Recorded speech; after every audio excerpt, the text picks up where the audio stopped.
In today's video, I'm gonna be showing you how to change your Apple Watch band.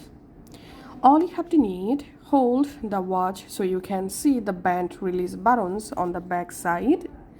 And now press and hold one of the band releases buttons so we can see the band releases buttons here, also in this side. So all you have to need, press one of this button just like this.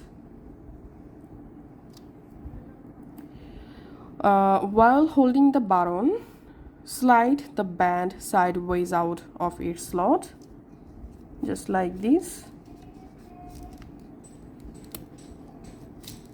and we can see the band successfully removed. Now let's go to the other side.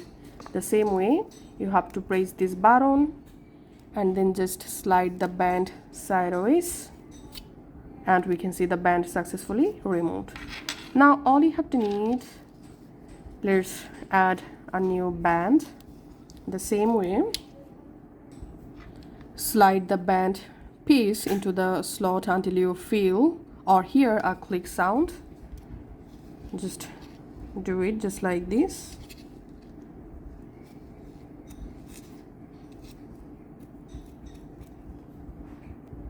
Okay, this side attached, and now let's go to the other side.